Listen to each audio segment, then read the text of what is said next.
नमस्कार बंधुरा ঐশীস किचेने सबाइके जानाई स्वागत। आज आमी देखाबो अनुष्ठान बाड़ीर मतो चिकेन पाकोड़ा। आमरा बिये बाड़ीते गिये जे कफिर संगे चिकेन पाकोड़ा खाई सेई पाकोड़ाटाई आज आमी देखाबो। आमी एखाने चिकेनगुलोके खूब छोटो छोटो करे केटे नियेछि। एर मध्य 2 टीस्पून ভিনিগার आमी दिए देब।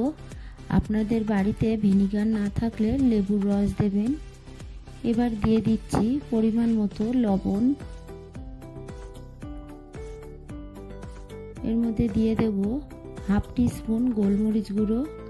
এবার এর মধ্যে আমি দিয়ে দিলাম এখানে আছে আদা রসুন পেঁয়াজ আর আছে কাঁচা লঙ্কা আর নিয়েছি ধনেপাতা। সবগুলোকে মিক্সিতে আমি পেস্ট করে নিয়ে দিয়েছি। আপনারা ধনেপাতা বাড়িতে থাকলে দেবেন, না থাকলে স্কিপ করে দেবেন। তবে ধনেপাতাটা দিলে এর স্বাদটা বেশি ভালো লাগবে।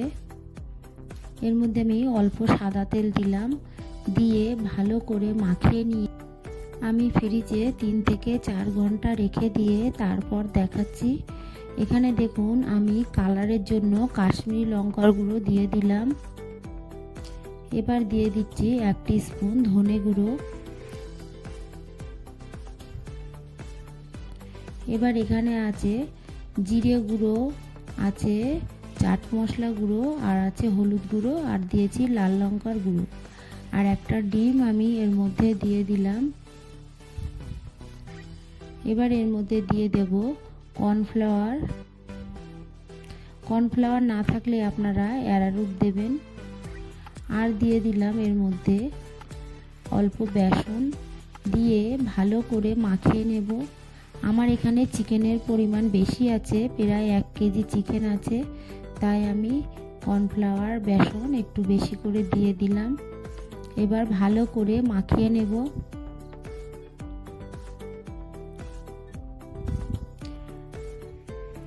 এই পাকোড়ার মধ্যে আমি চাট মশলা দিয়েছি 1 টিস্পুন। আপনারা থাকলে চাট মশলা দেবেন। চাট মশলাটা দিলে পাকোড়ার টেস্টটা ভালো লাগে।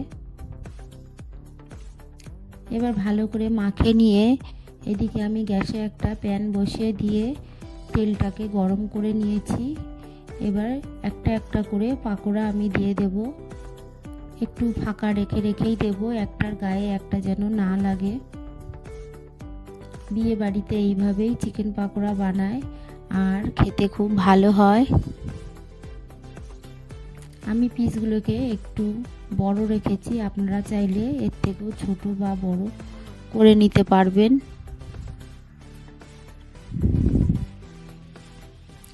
আমার এই রেসিপিটা আপনাদের ভালো লাগলে আমার চ্যানেলটি সাবস্ক্রাইব করার অনুরোধ থাকলো আর পাশে থাকা বেল আইকনটি ক্লিক করে দেবেন, তাহলে আমার নতুন নতুন ভিডিও নোটিফিকেশান আপনাদের কাছে পৌঁছে যাবে। একটা লাইক করতে ভুলবেন না।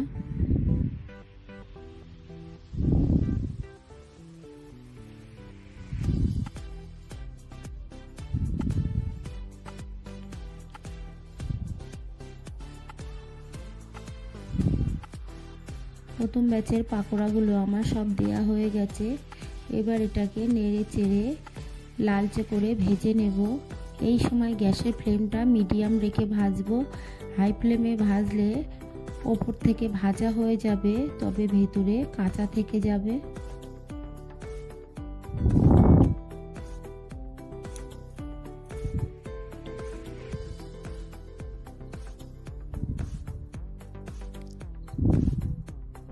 দেখুন আমি ভেজে নিয়েছি, এবার তুলে নেব।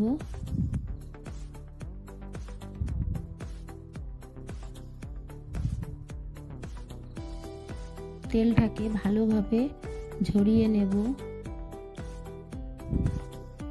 এই তেলের মধ্যে বাকি পাকোড়াগুলোকে দিয়ে একইভাবে ভেজে নেব। বাকিগুলোকেও ভেজে নিয়েছি, এবার তুলে নেব।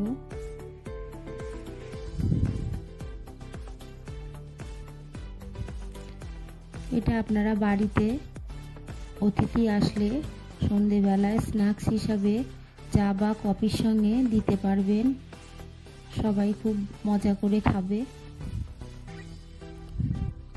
সবগুলোকে আমি ভেজে নিয়েছি, এবার তুলে নেব। পাকোড়াগুলো কেমন হয়েছে আমাকে কমেন্ট করে জানাবেন, আর ভালো লাগলে লাইক করবেন। পুরো ভিডিওটা দেখার জন্য সবাইকে জানাই অসংখ্য ধন্যবাদ, আর একটা সাবস্ক্রাইব করতে ভুলবেন না।